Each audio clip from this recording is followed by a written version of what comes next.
So, say that again, but slower.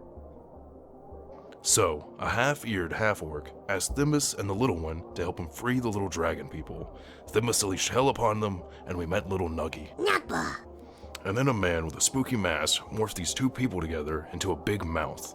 It grabbed Kellan, pulled him into its mouth, and bit him. Kellan got a headache and fell asleep. Thimbis put them all in a barrel, grabbed some guns too. I think that's all, right, Nugbar? Nugbar. Don't worry, I will teach him common. Oh no. Thimbis, now come in. Roxy, hush. Well, you see... Thimbis naked! Alright. Just come and get me when you're decent. Aemil looked over his shoulder to see Kellan hovering slightly above the bed they laid him upon. Kellan? Try to wake him. Aemil picked up Kellan's walking stick and stabbed it into his side. Suddenly,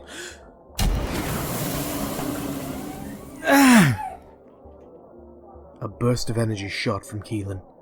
Agony ran through the minds of Thimbis and Aemil.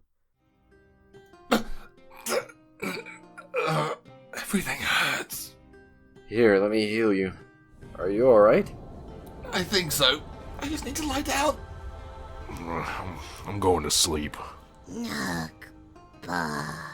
Thimbis laid down in his straw bed as Nugbar curled up on his chest and quickly drifted off to sleep. What happened to you, Kellan? I just did my good deed for the day. Alright, get some sleep. I'll go talk to Sarin.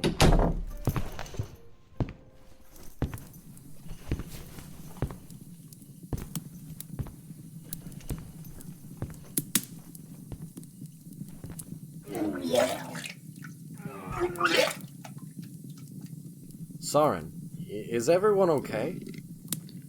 I believe so. I guess the ale is a bit much.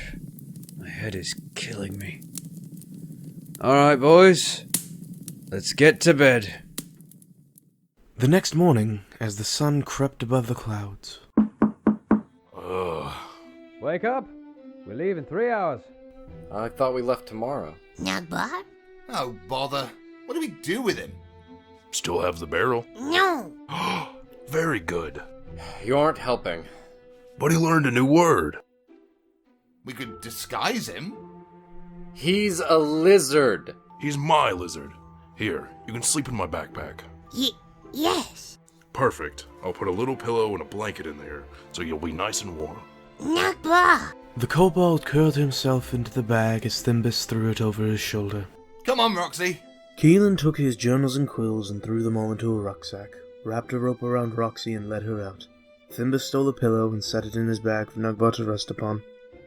And Aemil took the rifles and wrapped them in a blanket, then stuffed them into the barrel. Kellan, how are you feeling? The bites don't hurt. Mother of all headaches, though. Maybe we should stay here. No! Of course not. We have a contract to fulfill. Well, alright. Thimbis, carry the barrel.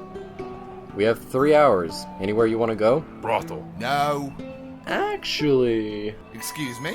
just may find some information on more things to do in the port. There are many things to do in town. Their names are Mary, Christine, Agrokra. Very funny.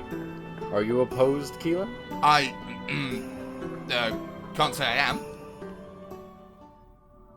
The Sleeping Giant Inn, easily the largest building in all of Warrensport.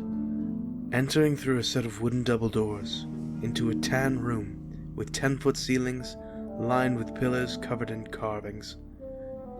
At the center, a bald middle-aged man stood grinning behind a counter.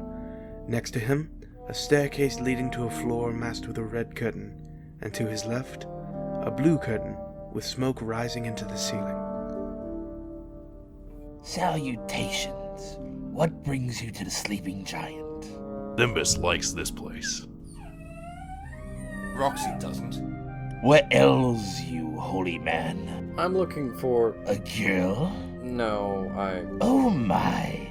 Well, you aren't exactly the first holy man to come in looking for some tenderizing manhandling. I'm just here for some information. From behind the blue curtain, a flamekin woman emerged, 7 feet tall, with light grey skin and red hair draped down her back. She wore nothing but a skirt wrap. Then she reached behind the counter and pulled out a brass platter with a long metal pipe, a long match, and a small urn, and then returned behind the blue curtain. Thimbis loves this place. It's a welcoming atmosphere. The Menchirachi Den is a mere 40 gold for a group. We're leaving. But I like the giant flame woman. Tall, strong shoulders, muscular. How would you like a job, big guy? We need to fix the hair a little first. That sounds wonderful. No, it does not.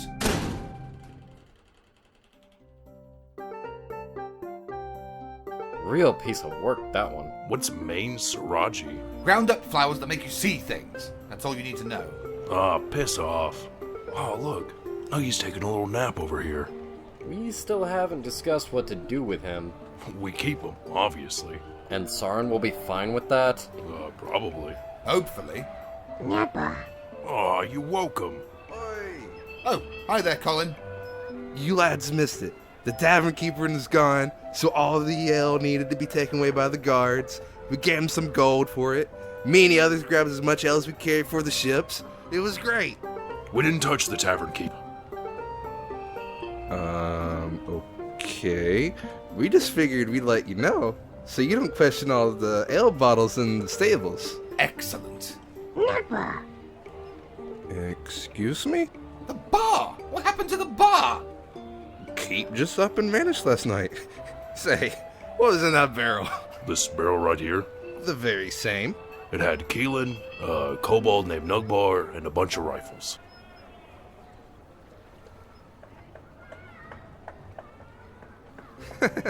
All right then. Clever one. Well, I've got to get to the ship. See you, gents. Maybe we should go talk to Sarin about all this. For the best. But what do we do if he doesn't like Nugbar? I'm sure we'll figure something out.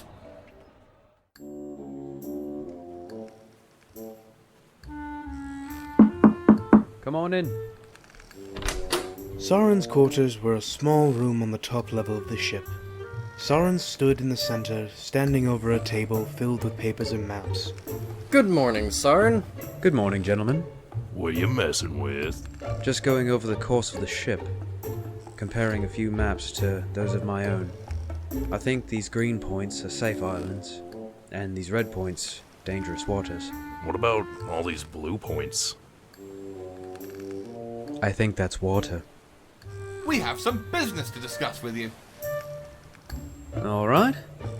What's in the barrel? Oh my. We were wondering if you were interested. You know, we could use these, but I'm not permitted to buy back alley weaponry with elven funding. How about a favor then? I'm sure I could work something out. 13 rifles, 1 favor. Deal? Deal. Deal. Deal. Nugbar. What was that? From the Journal of Kellan Tinker. It was rather awkward to introduce Nugbar to Sarin. First, Sarin said he couldn't stay with us, but then Nugbar devoured 4 seagulls in 1 minute. Sarin introduced him as pest control. So far, the crew loves him. We left Warren's Port 2 days ago, and we've had nothing but hardtack and the occasional dried mystery meat. We've saved the rice for the occasional rough storm, and some pickled herring for the braver souls. Ugh, just 10 more days till we find the island of Harrick. Out of sheer boredom, Thimbis has decided to use Nugbar to fish. He is also convinced Nugbar is a baby dragon. By fishing, he has crafted a small harness for Nugbar, and is going to launch the poor kobold into the air to grab low-flying birds. He will simply catch Nugbar as he lands. I'm afraid Thimbis is going to get one of them killed. Nugbar. They did it! By the gods, they did it! 8 birds! Nugbar devoured 3 of them before we landed, colour me impressed. They are actually trying fishing for fish tomorrow! Turns out, Nugbar can't swim, so that was nearly disastrous. 5 more days. Just 5 more days, then dry land! I don't know how many more meals of rice and crackers I can take before I... Yes? I have some questions for a smart man like you. Well, you know I am quite well versed. So now, what do you need to know? What exactly are we doing? What? This island, the elves, the soul tree, what is it? Harrick is an old legend. An island populated by immortal elves, the original elves. Is there any proof? Well, there's only one left. Gildan Valkyrin. Your father, right? My teacher. What makes these elves different? Well, they don't age, for one. They can heal crippling wounds in a week's time. They never get diseases, don't get scars, don't need to sleep, and I've heard they don't need food or water. Oh, and the points on their ears are longer. Then why is there only one left? Oh, and what was that soul tree? I don't know. I've only ever heard of Gildan Valkyrin and the myth of the elven king Clanovius. We think they went to this island, and a soul tree is a tree holding a soul. They produce fruits that can be used for potions and healing, but we have no proof about either. So, this could all be for nothing? I suppose, but we do a lot of things for nothing.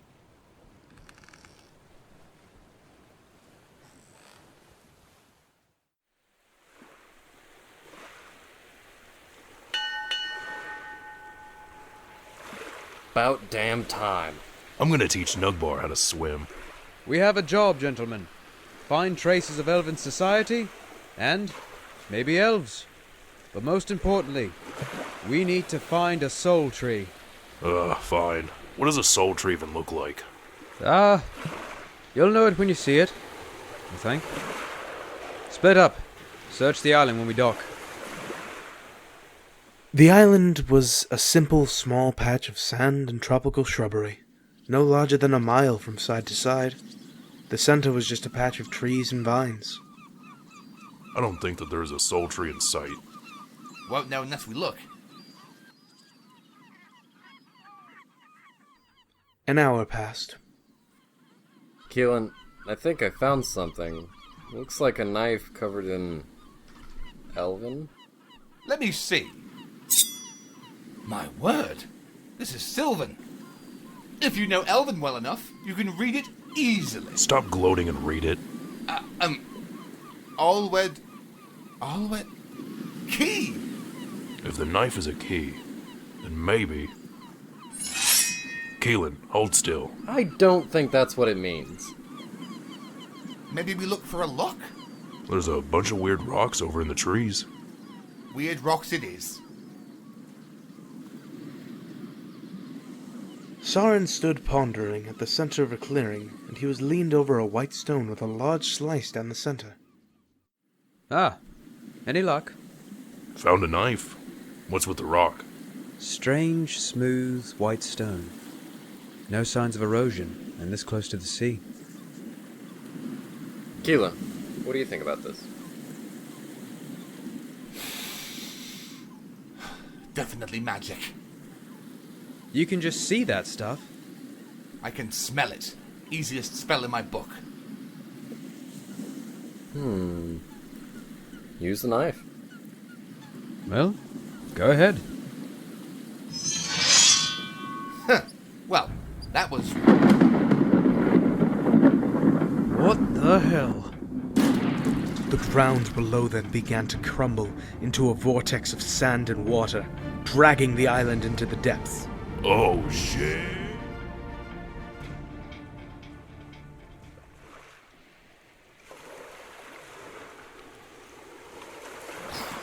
What happened? Oh, I'm okay. Head count. Everyone line up. This isn't the same beach. Where's the ship? Who is that? A young elf with long ears stretching back to the top of his head stood awestruck on the end of the beach. Widened blue eyes locked onto the sailors. White gold hair draped down his back as he stood clad in green and white robes. Hello? Oh, is that a... Yep. The elf hurried over to Kellan with haste. Hello! I am Kellan. Cada filter? A smile stretched across the elf's face. and the whole of the Golden Rose gathered to see the gnome being smushed by an elf. Seriously, where's the ship? Hello, I'm Ryan J. Crowder. I play Colin, Oaktooth, and the creepy brothel owner. Nazaria is based on a homebrew Dungeons & Dragons game created by Soup, who portrays the Narrator and Half-ear. Thimbis was created and portrayed by Barkley Brown. Kellan was created by Moose and portrayed by Kit Harrison. Sarin and the Elf were portrayed by Kellison Forrester. Art for this episode was supplied by Monaquando. Follows his Instagram in the link below. Ambience and the sound design supplied using Syrinscape. The background music was supplied by Dark Fantasy Studio. We'll be waiting for your return. Until then,